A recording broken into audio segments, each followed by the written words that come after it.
तो दोस्तों monohybrid cross एकल संकर संकरण में F1PD के बारे में बात कर चुके थे। दो जनकों के बीच क्रॉस करवाने से प्राप्त पीढ़ी F1PD के सभी पादप विषम युग्मकी हेटेरोजाइगस क्या होंगे, डोमिनेंट होंगे। अपन जिस लक्षण को लेकर बात कर रहे हैं वो है पादप की लंबाई। तो पादप की लंबाई के लिए डोमिनेंट कौन होगा, लंबा। तो F1PD में सभी पादप पूरे के पूरे पादप क्या होंगे, विषम युग्मकी लंबे।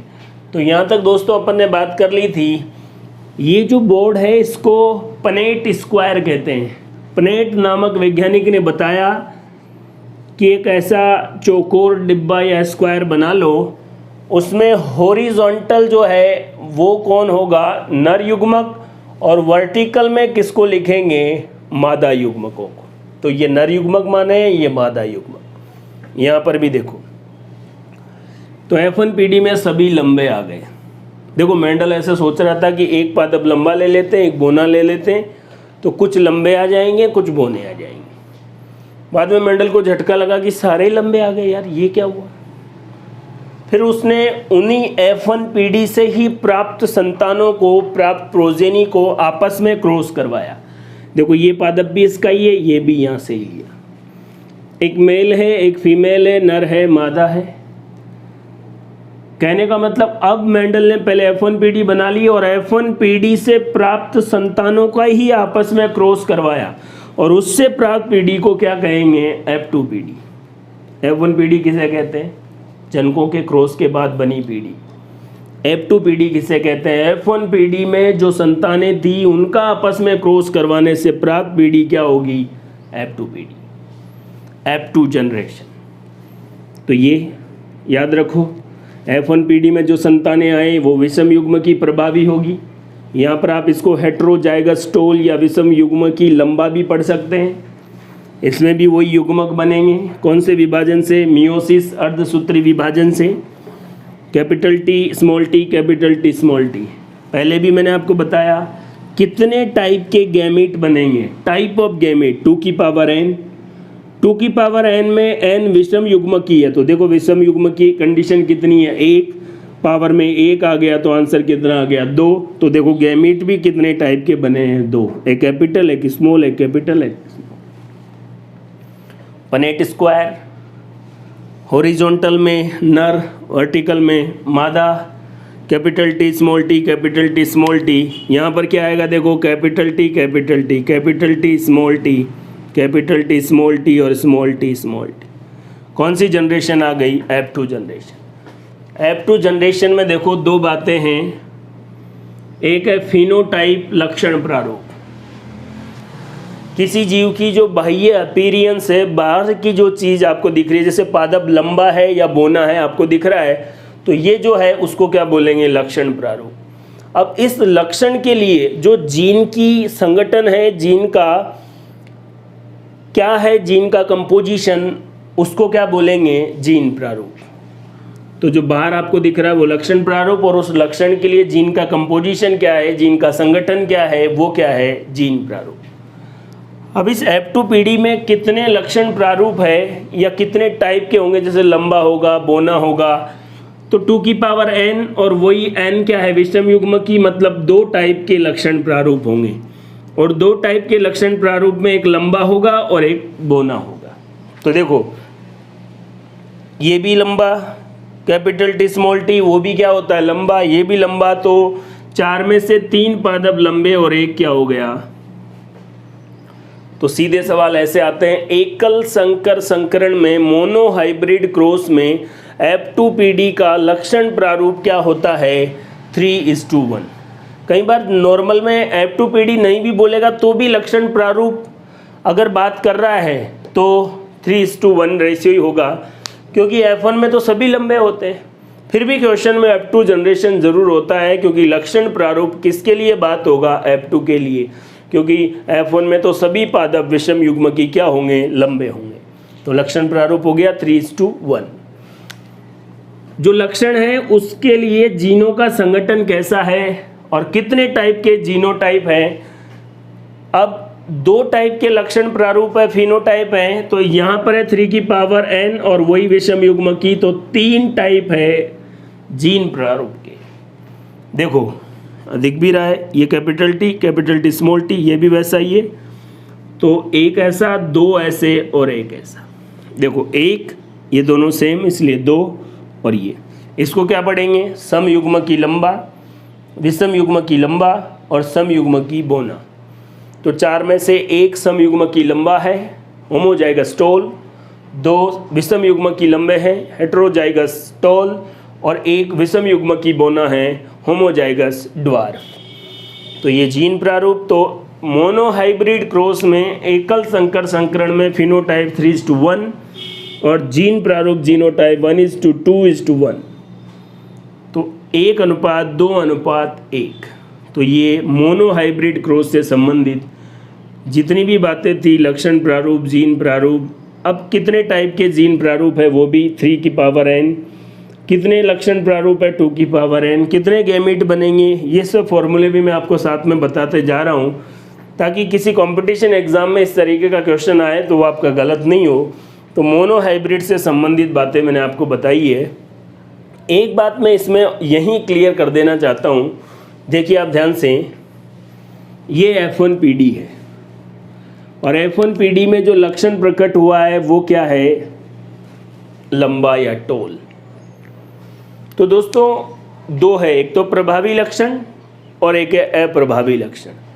तो प्रभावी लक्षण को कैपिटल टी क्यों बोला, या प्रभावी लक्षण को कैसे रिप्रेजेंट या कैसे परिभाषित करेंगे, ऐसा लक्षण जो F1PD में प्रकट होता है वही क्या कहलाता है, प्रभावी लक्षण। और F1PD में यहाँ पर कौन प्रकट हो रहा है, लंबा, तो लंबा प्रभावी है और बोना अप्रभावी। तो प्रभावी लक्षण डोमिनेंट ट्रेट की डेफिनेशन, ऐसा ट्रेट जो F1 जनरेशन में प्रकट होता है, अपीयर होता है, दिखता है, वो है डोमिनेंट, और जो नहीं दिखता है वो है रिसेसिव। कौन सी जनरेशन में ध्यान में रखना है, F1 जनरेशन में। तो प्रभावी है, प्रभावी का भी पता लग गया, और बाकी सारे लक्षण प्रारूप, जीन प्रारूप मैंने आपको बता ही दिया है। प्लांट की संख्या से रिलेट करके कैलकुलेशन के लिए जो संबंधित सवाल है वो कैसे पूछे जाते हैं, तो वो भी बात करते हैं मोनोहाइब्रिड से रिलेटेड। आइए बात करते हैं दोस्तों, मोनोहाइब्रिड एकल संकर संकरण से जुड़े हुए एक मैथमेटिकल अप्रोच वाले क्वेश्चन के बारे में बात करते हैं। मैं आपको बिल्कुल सिंपल अप्रोच से बता रहा हूँ, फिर आगे बिल्कुल आसान तरीके से। वैसे सबको ये आइडिया होता है, लेकिन कुछ बच्चों को प्रॉब्लम होती है, वो समझ ही नहीं पाते कैसे निकाला संख्या, दूसरों को देखते रहते हैं, सोचते रहते हैं। तो बिल्कुल गरीबों वाला फॉर्मूला मैं आपको बता रहा हूँ, इससे आपको बिल्कुल क्लियर हो जाएगा। पहले आप ये ट्राई करें, फिर धीरे धीरे समझ में आए तो बिल्कुल डायरेक्ट जैसे ही देखें रेशियो भी निकाल लें। मेंडल ने एकल संकर संकरण, क्वेश्चन पढ़ते टाइम पहले तो ये ध्यान से देखें संकर संकरण हाइब्रिड क्रॉस कौन सा है, और दूसरा है जनरेशन कौन सी है। ये दो बातें जरूर ध्यान से देखें। मेंडल ने एकल संकर संकरण मोनोहाइब्रिड एक्सपेरिमेंट के दौरान F2 जनरेशन में टोटल 400 प्लांट प्राप्त किए। उसमें कितने लंबे हैं और कितने बोने हैं, ये सवाल है। मैथमेटिकल अप्रोच जिनकी ठीक है, सीधा कैलकुलेट करके बता देंगे, लेकिन ये अनुपात कैसे आपको निकालना है वो मैं आपको बता रहा हूँ। या देखिए, 6th क्लास से रेशियो वाला टॉपिक मैथ में पढ़ते आए हैं, फिर भी मैं आपको बता रहा हूँ। देखिए, क्योंकि मैंने आपको पहले भी एक वीडियो में बोला था, मेरी अप्रोच ये रहती है, मैं नहीं चाहता कि आपको पहले से पता है या नहीं पता है, बिल्कुल ज़ीरो से अपन बात करते हैं, आपको आइडिया भी लगेगा। राम और श्याम दो दोस्त हैं, दोनों ने बिजनेस शुरू किया। राम ने 2000 रुपये लगाए और श्याम ने 3000 रुपये लगाए। तो कुल पैसे, कुल राशि जो दोनों ने लगाई वो कितनी हो गई, 5000 रुपये। अब अगर ये बात आप भूल जाएं, ये देखो मैंने डिब्बे में बनाई, वो बात आपको अब दिखनी नहीं चाहिए, और आपको कोई यूँ बोलता कि राम और श्याम ने बिजनेस में जो पैसे लगाए उनका रेशियो अनुपात 2:3 2:3 है। राम और श्याम ने जो पैसे लगाए उनका अनुपात कितना है 2:3। कितने लगाए ये मैंने आपको पहले बोल दिया, लेकिन ये जो गोले में आप ऐसा सपोज करें ये आपको दिख नहीं रहा है, फिर आप बोले दिख तो रहा है, मैंने बोला नहीं दिख रहा है तो मत देखो। तो 2:3 में है और कुल राशि 5,000 रुपये है। आपसे बोले राम का हिस्सा कितना है, तो याद करो अपन ऐसे लिखते थे राम का हिस्सा बराबर राम का अनुपात बटे में कुल अनुपात टोटल रेशियो और इनटू में टोटल अमाउंट कुल राशि। तो देखो राम का अनुपात कितना है 2, कुल अनुपात 2 और 3 टोटल 5, टोटल पैसे भी कितने 5,000, कट गया 1,000 और 2,000 रुपये राम ने लगाए। अब देखो दिखना भी चाहिए 2,000 ही लगाए थे। अगर श्याम का हिस्सा निकालना हो तो कुछ गरीब आदमी तो अब भी फॉर्मूला, जब 5,000 में से 2,000 राम ने लगाए तो बच्चे श्याम ने लगाए। फिर भी अगर निकालना हो तो श्याम का अनुपात कितना है 3, टोटल अनुपात कितना है 5, कुल राशि कितनी है 5,000, ये 1,000 और श्याम ने पैसे लगाए 3,000। ये बेसिक तरीका है अनुपात से कितना उसका हिस्सा है वो निकालने का। आपसे सवाल पूछा कि मोनो हाइब्रिड क्रॉस में F2 जनरेशन में कुल पादप 400 थे, कितने पादप लंबे हैं। तो आपको पहले तो दिमाग में ये क्लिक करना चाहिए कि अच्छा मोनो हाइब्रिड क्रॉस में लक्षण प्रारूप लंबे और बोने का रेशियो कितना होगा 3:1। ये आपको क्वेश्चन में गिवन नहीं होगा, ये आपको पता लगना चाहिए कि एकल संकर संकरण में F2 पीढ़ी में लक्षण प्रारूप कितना है 3:1। लक्षण प्रारूप क्यों देखना है, क्योंकि इसमें कहीं भी समयुग्मकी विषमयुग्मकी की बात नहीं कर रहा है। सीधा जो दिखता है लंबा या बोना, तो जो बिल्कुल सीधी एक्सटर्नल अपीयरेंस है तो वही तो लक्षण प्रारूप है। तो अपने दिमाग में ये आ गया। अब हमें निकालना है कि लंबे कितने हैं। देखो तो वही लंबे का अनुपात 3, कुल अनुपात 3 और 1 4, कुल पादप 400, ये कट गए 100 और आंसर कितना आ गया 300। जब 300 पादप लंबे हैं तो बोने अपने आप क्या हो जाएंगे 100। बोने का अनुपात कितना है 1, कुल अनुपात कितना है 4, कुल संख्या कितनी है 400 और कट के कितना 300 और 100 कितना हो गया 400। इस तरीके से आप कितने पादप लंबे हैं कितने पादप बोने हैं ये आराम से निकाल सकते हैं। यहाँ पर कोई संख्या बदलेगी भी तो भी आप उसी फॉर्मूले से कैलकुलेट कर सकते हैं। तो ये थी एकल संकर संकरण में F2 जनरेशन में 400 पादप प्राप्त किए, कितने लंबे हैं कितने बोने हैं। देखो दोस्तों अगर लक्षण प्रारूप के बारे में बात हो तो सीधा तरीका भी है कि टोटल रेशियो देखो इसका कितना है 3:1, तो उसको भी मैं आपको समझा देता हूँ, लेकिन ये बेसिक तरीका है सबको समझ में आना चाहिए, फिर वो इम्प्रूव करके बिल्कुल सीधा है। देखो 400 में से 3 कितना है, तो अगर 4 हिस्से कर दें क्योंकि कुल अनुपात कितने हैं 4, तो 4 हिस्से 100, तो 3 हिस्से में कितना आ गया 300 और 1 में 100, तो वैसे भी आ गया। लेकिन ये आपको ध्यान में रखना है। तो निकालने के लिए लक्षण प्रारूप लंबे का अनुपात कुल और बचे हुए ऐसे निकालना है, बिल्कुल बेसिक तरीका। और तरीका भी मैं आपको बताता हूँ, आइए बात करते हैं। देखो दोस्तों उसी अप्रोच से जुड़ा एक और क्वेश्चन है। मैंने केवल डिजिट चेंज की है। मेंडल ने मोनो हाइब्रिड एकल संकर संकरण में वही F2 जनरेशन में 520 पादप प्राप्त किए, कितने पादप लंबे हैं। देखो यहाँ तक तो अपन पहले ही कैलकुलेट कर चुके थे, फिर भी बात करते हैं। देखो लंबे और बोने पूछे तो सीधा अपने को क्या देखना है लक्षण प्रारूप। तो देखो लंबे का अनुपात 3, टोटल अनुपात 4, टोटल पादप 520, ये इससे कट गया 13 चौके 52 और कितने आ गए 390। इसका अनुपात 1, टोटल अनुपात 4 और टोटल पादप कितने ये, तो ये कितना आ गया 130 और दोनों टोटल करेंगे तो एग्जैक्ट 520 ही होगा। लेकिन कितने पादप विषम युग्मकी लंबे हैं? तो समयुग्मकी, विषम युग्मकी, होमोजाइगस, हेटेरोजाइगस अगर बात आ गई तो वो आपसे पूछ रहा है जीन प्रारूप। देखो जीन प्रारूप का भी टोटल तो वही 4 ही है, 1 to 1। लेकिन देखो समयुग्मकी लंबे का मतलब कैपिटल टी, होमोजाइगस टॉल, तो इसका रेशियो कितना है 1, टोटल रेशियो कितना है 4, और टोटल प्लांट कितने हैं 520, तो इसका कितना आएगा 130। इसका रेशियो कितना है 2, 4, और इसको सॉल्व करेंगे तो इसका डबल हो जाएगा 130 का कितना 260। इसका वही रेशियो और सॉल्व करेंगे तो कितना आ गया 130। ये भी टोटल करेंगे तो कितना हो गया 520। तो जीन प्रारूप से रिलेट भी बातें कर सकता है, लेकिन क्वेश्चन को ध्यान से पढ़ें। संकरण कौन सा है, पीढ़ी कौन सी है, फट से आपको उसका लक्षण प्रारूप और जीन प्रारूप याद आना चाहिए।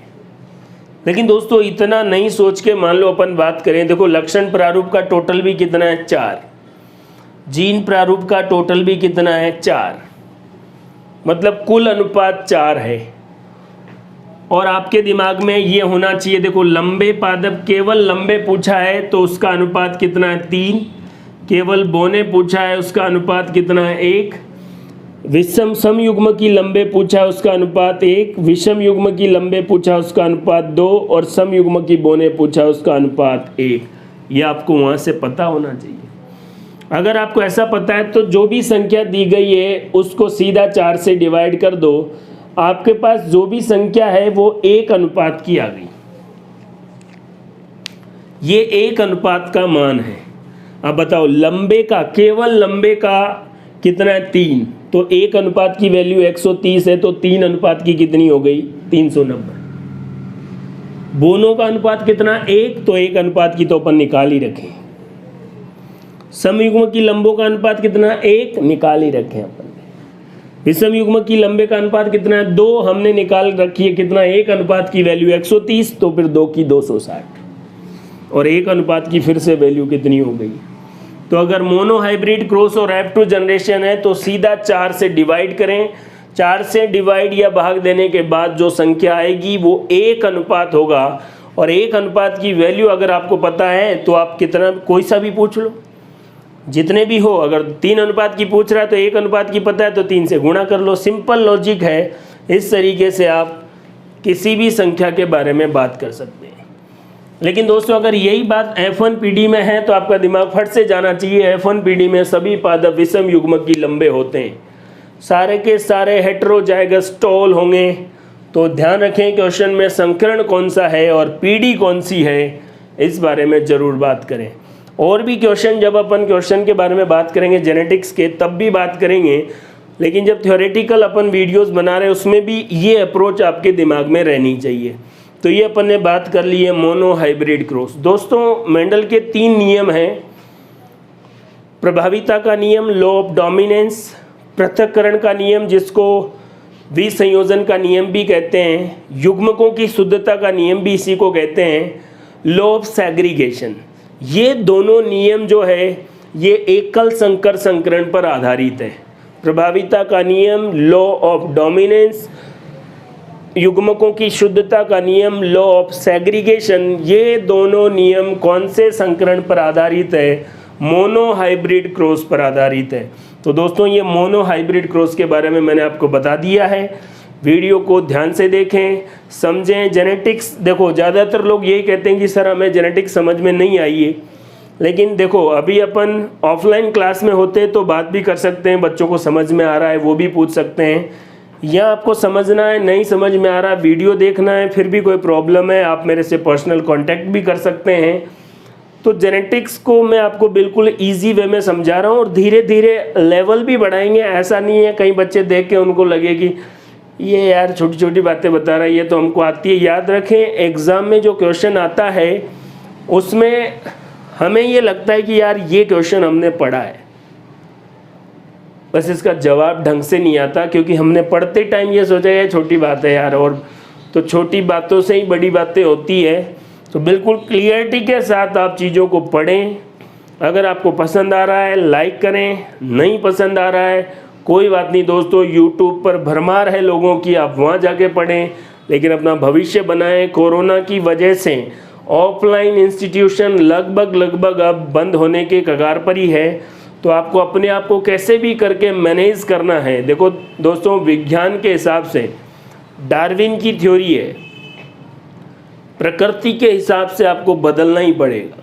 अगर नहीं बदले तो प्रकृति आपको बदल देगी। ठीक है, मोबाइल से जो भी हानियां होने वाली थी, लेकिन अब करियर का सवाल है, तो आपको ध्यान से देखना है, चीज़ों को समझना है, पढ़ाई पर फोकस करना है और कॉन्सेप्ट प्लस एकेडमी को ज़्यादा से ज़्यादा लोगों तक पहुंचाना है।